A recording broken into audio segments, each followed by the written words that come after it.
Coal, the black gold of the Soviet Union.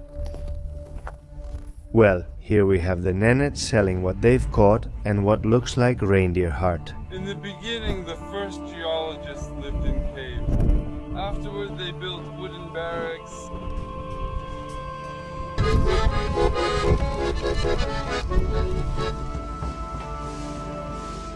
In Vorkuta, there are people who sell their apartments to leave here quickly. They sell it for 1 ruble. Welcome to a new video. I'm in Vorkuta. As you can see behind me at the 67th parallel, in the Russian Arctic. Keep watching to learn more about this city and its people. It was once one of the most important coal mining cities in the Soviet Union. Let's go. After Soviet geologists discovered the potential of the Pekora River coal basin in the 1930s, the first extraction works began. Vorkuta was founded then, starting as a small settlement and labor correctional center. Also known as the Gulag, Vorkuta held prisoners and workers of the Soviet Union, dug the first mines in the area, built the first railway lines, and erected factories and buildings.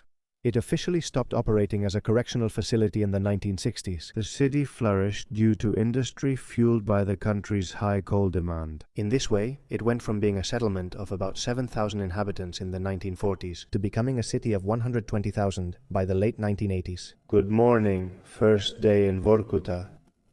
Since this morning on Gagarin Street, we're going to take a walk downtown to see what we find. Let's go in.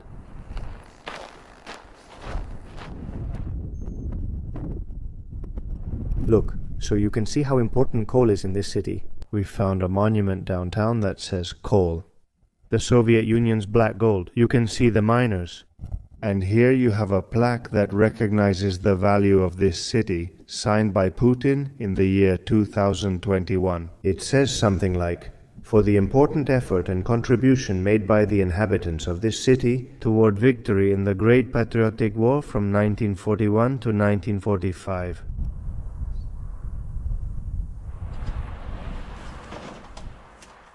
Look, what an interesting sign you can find on the streets of Vorkuta. It says, "Dear Vorkuta citizens and Vorkuta UGOL employees, Vorkuta Coal is a socially oriented company. One of its priorities is to make the city more comfortable, more beautiful, and more modern. And that's why, in short, they've planted these little trees you see here."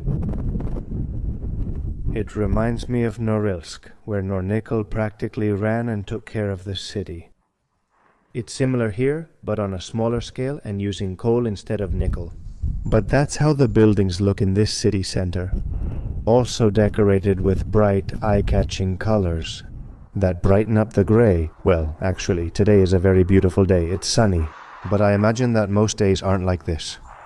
And that's why, as you can see, that looks like a school over there in the background, also with bright colors, yellow, red, pink, blue, and the houses too, although most of them, to be honest, look more like this. The panels, the typical 5-story panelny buildings with their little balconies on the sides.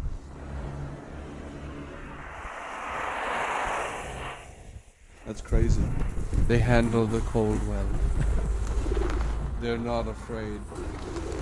There's something really attractive about that, huh? The thing about pigeons is incredible. Wherever you go, how can there be pigeons in the Arctic? Oh my goodness. I took a look at that huge building. It's one of the biggest that I've seen here in Vorkuta. A huge 9 or 10-story building, and also quite long. The only thing I can't see, what does it say, or what did it say on that sign, in those letters? I can't see it clearly.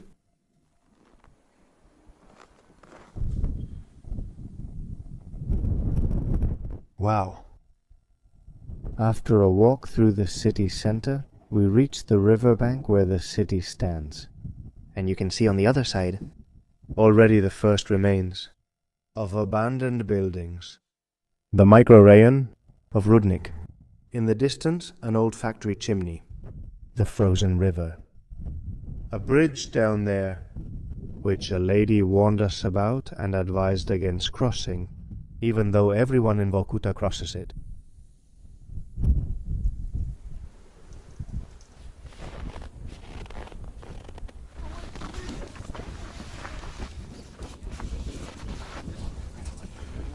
Careful. The guys come here to rest. This is a nice park, huh? Yeah. When we were kids, we used to go to the square to play, and they come here to the iron bridge in front of the abandoned buildings. What would you do? Tough decision. Would you cross this bridge? It's full of holes and slippery. Or would you cross the frozen river? Look, take a look. The snowmobiles on the river. What do locals do for fun here? But it's on a snowmobile.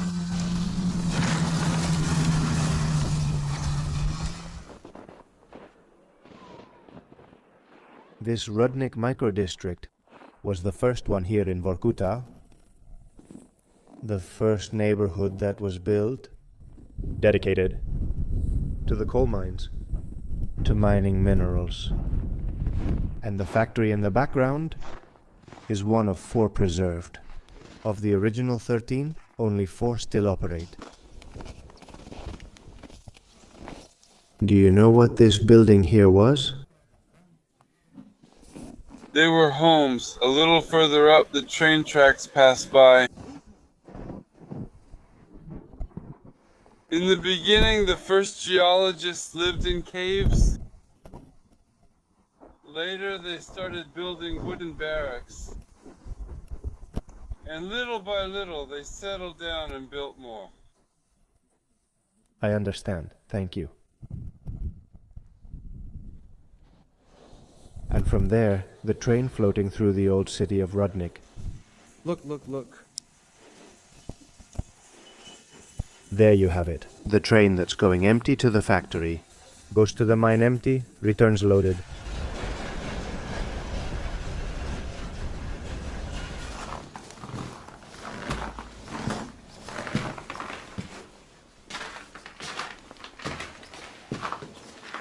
Look, I'm almost there. To the rooftop, top floor. How are the stairs? To get here, they're covered in snow.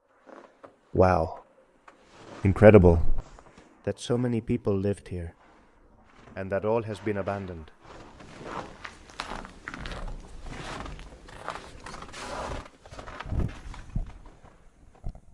Wow. Wow, look at that ice and snow. And that building in the back must have been administrative, I guess because of the columns, or the Palace of Culture used to have that architecture, that design, but it's beautiful. The rest you see are residential and worker buildings. Some offices. There should be schools as well. And nowadays it looks like this. It's been abandoned since the 90s.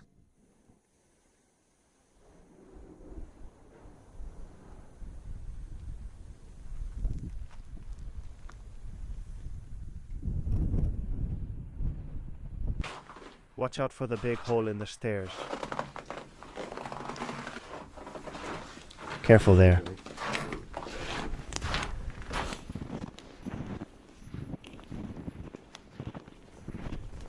To qualify as a micro-neighborhood or district, it was quite big.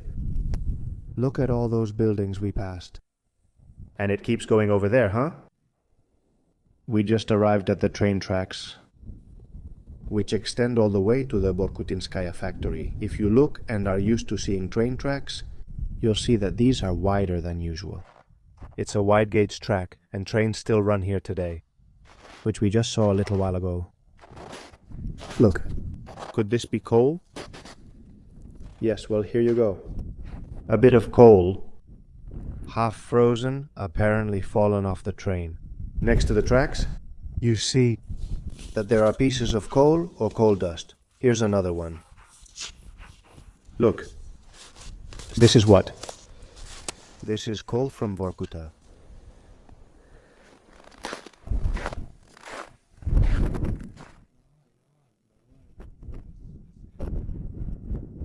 Without fear.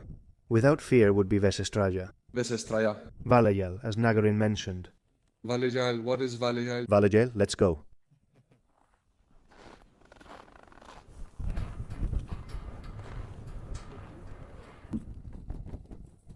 Look, they put a lock here directly.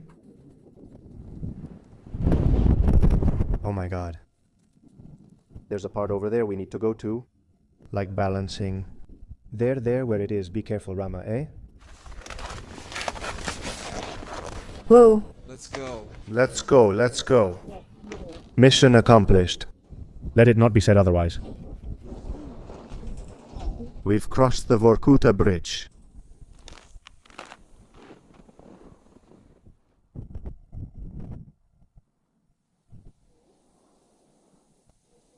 In the center of Vorkuta, you can find yourselves this wooden church. And next to it, well, you have here the wheelbarrow or wagon with the tracks to take the coal out of the mines.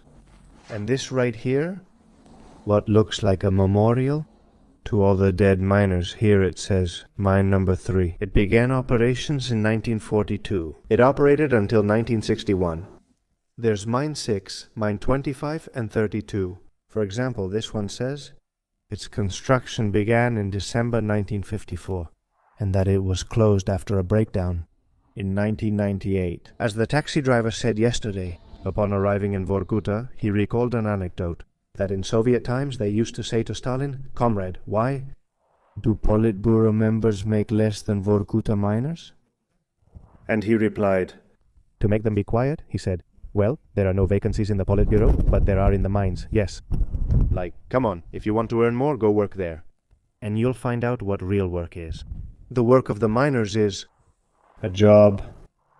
Hard, and all these tombstones and victims bear witness to it. What Rama says is that these here are the mines that remain active, all 4 of them.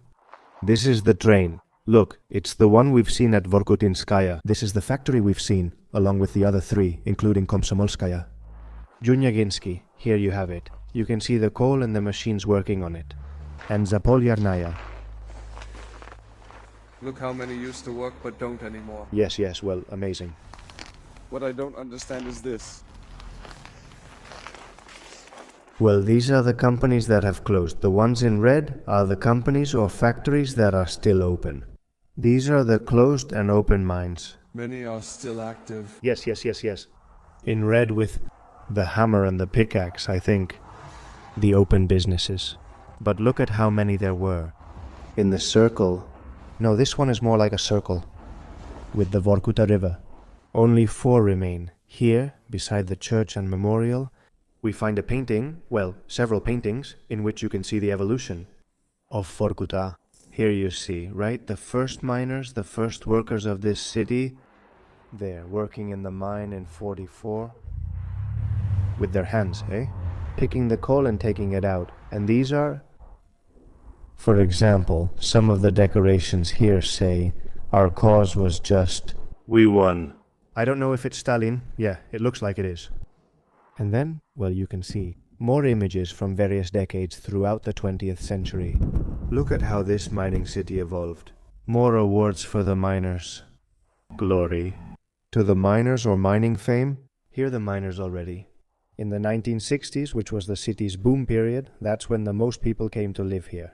Over 100,000 people, possibly as many as 120,000, moved to this city. And now, there are only about 60 or 70,000. Look at what it says here. Vorkuta was and will be, and whoever was here will not forget it.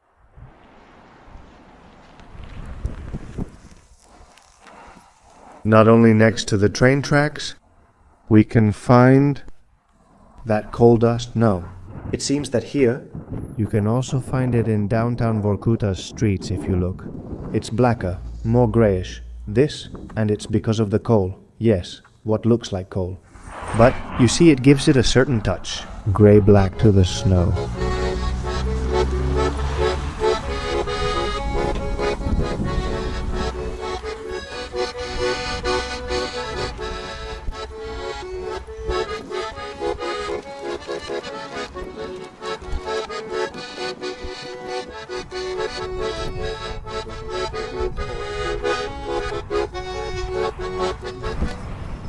It's minus 15, it says so there. Now look. The temperatures have dropped a bit, Rama tells me. It's minus 15 right now. There you have it. Yes, that's right. Look what we have here. Hello, are you selling? Yes. Here we have the Nenets selling what they have caught, and what appears to be reindeer heart populations. Indigenous people come from the outskirts of the city, here to the main street. This is the main street, and they are here selling what they have caught. Where are you from? From Spain. Wow, what brought you here? They don't live very far from here. Besides, every year they change places. They speak Russian, but not very well with an accent.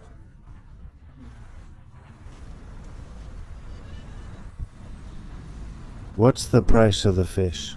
200 rubles per kilo. Is this reindeer? It's reindeer. Heart and liver, right? Yes, heart and liver. And how much does it cost? 300 rubles per kilogram. That's fine, thank you. Now we've arrived. At the university, at the college where future mining engineers study, and we make an appointment. He's waiting for us. A tour through this very Soviet building, as you can see, with its columns. How could it not be? A stunning facade with numerous flags above, and then, well, the hammer, the pickaxe, symbol of industry, right? And the laurels. Finally, the appointment the guard gave us the day before turned out to be a mistake, and we couldn't see the recreation of the mines and tunnels the university maintains inside, in addition to being a study space. New miners prepared here before heading into the mines. Since we couldn't get through, Daniil, a friend of the guys we met on the train to Vorkuta, came to pick us up. He joined us for a city walk. What do you study? Engineering. How? Are you studying to be an engineer? No, to be a lawyer. A lawyer? So you don't just study engineering there? No, not for a long time. There's also accounting. And to be a miner? Yes, a miner. Also rescue and emergency services. Well, nothing missing. Except for visiting the basement and the miners' recreation area at the college. We came to the museum.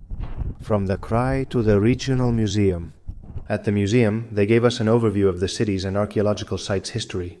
As a curious fact, geologists already knew about the existence of the Pechora Basin back in the 18th century. However, these Arctic territories were inaccessible, with no trains or roads, making extraction impossible. The first excavations didn't occur until Soviet times. This is how they used to work in the mines in the old days.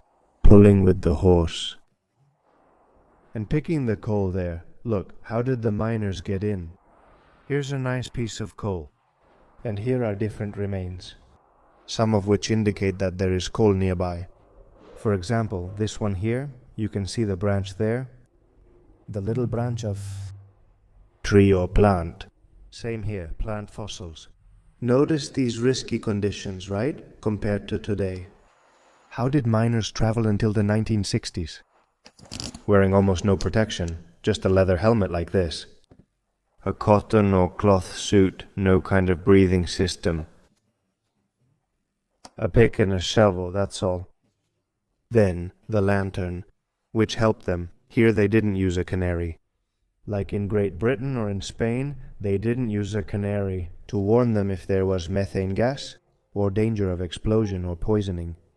So what he used was sand, this lantern that had a light. Here it's clearer, the light went out. It meant you had to evacuate fast due to danger. Also in this decade, look at the tunnels, what were they like? They were made of wood. Later, starting in the 1960s, they began to introduce this kind of suit, this equipment, now with a mask, headlamp, battery, helmet, something better. This is to cover the neck, the back, and a system.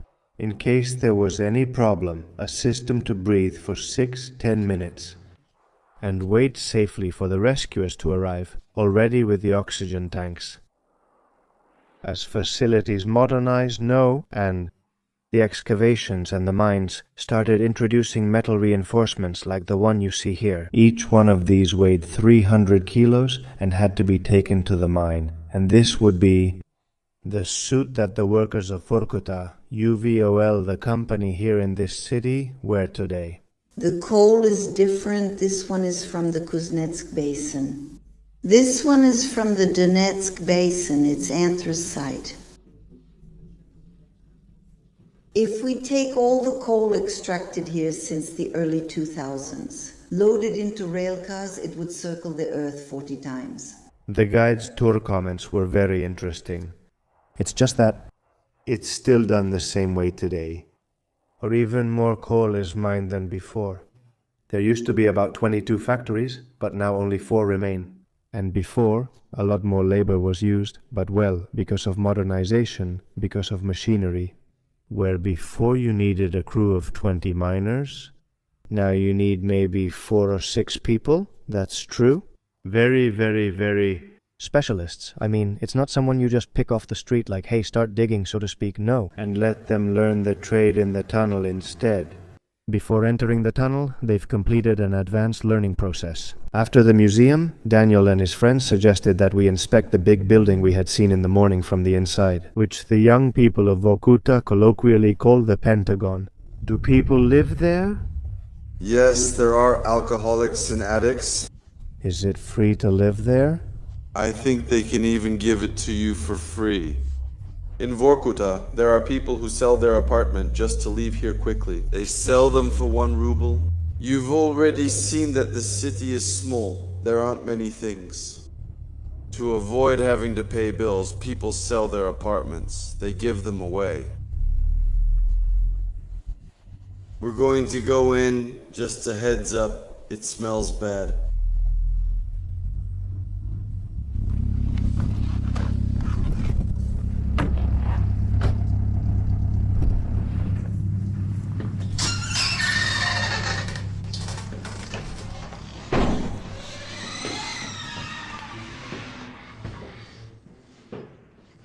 Wow, I took a look at this. How does it look? Look at the cards. See how they are. Here, they've put a lock on it.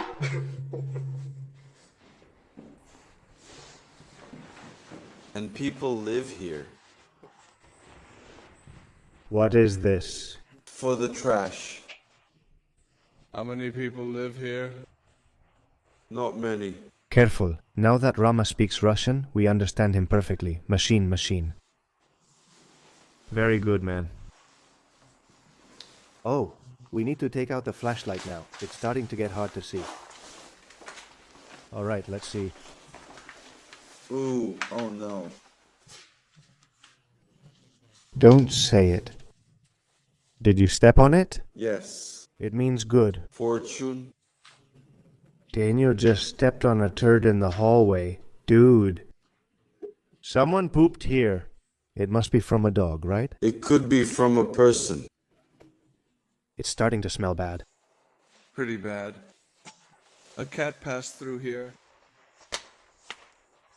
Is this house occupied? It's unlikely. Someone does live here. Yes. If he sees us, he'll get mad. No. Maybe someone will say something, some crazy person, but there's no danger. Careful. Well, he tells me to be careful. Careful not to step on it. It's full of crap. Yeah, it is. Check out the doors, man. With Dolce & Gabbana. Oh, do you guys know what this is for? For smoking. Yes, hashish. Ah, look. That's what they call. Hookah, no, it's like an improvised hookah or shisha people use. We call it bulik. Do elderly people or young people live here? All kinds, both old and young. At least there's light here. Yes. Look at the broken glass over there. Here, it's more painted and renovated, but there's still crap in the hallway. Damn.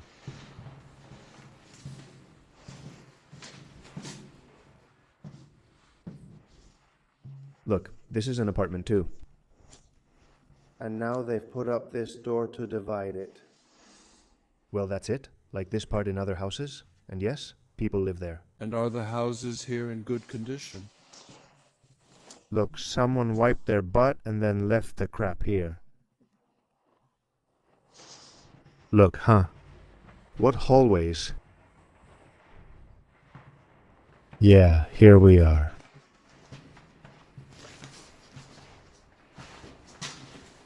Are there many buildings like this in Vorkuta, or just this one? Just this one. There might be another one, but this is the biggest. And what was this building before? Those were apartments for the miners. Look where they throw the trash, here in the Pentagon. No one picks it up, it just stays here, right? Yes, not all the houses in Vorkuta are like this.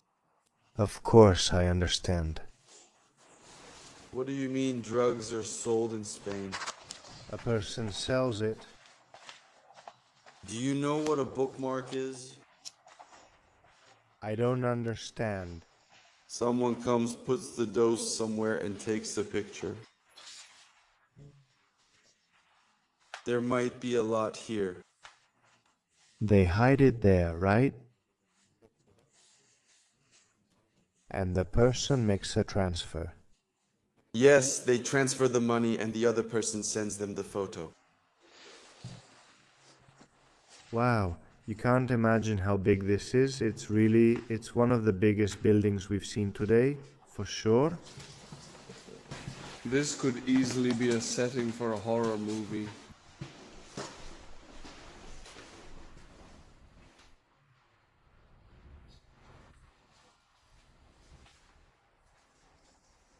Look, and this is what the apartments look like here for the miners. Well, what used to be for the miners. Here's how the bathroom would look. This is already abandoned, but you can still see the mirror, the pipes, the tiles. Here, right away, on your left-hand side, you have the living room, bedroom, and dining room. Because the apartment was quite small, it was for 1 or 2 people, or for a small family. And then here, next to the bathroom, this was the door where you entered from the hallway. And next to the bathroom and the living bedroom, they had the kitchen, and that's it. This was the typical apartment for the miners of Vorkuta.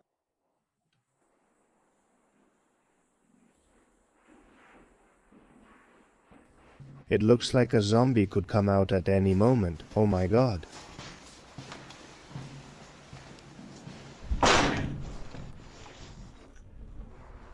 Well, just so you can see it again, this is the building we were just in. Like I told you, it's huge. 10 floors. What was written up there? Glory to the conquerors of the Arctic. The Pentagon.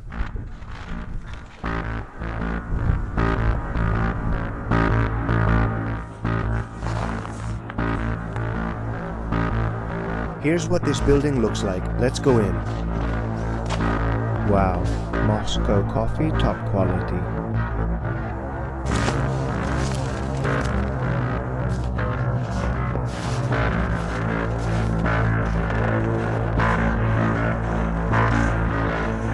The colors of skies like this, pinkish, vibrant, well, I think they're beautiful, personally. Here, Joseph Stalin used to be.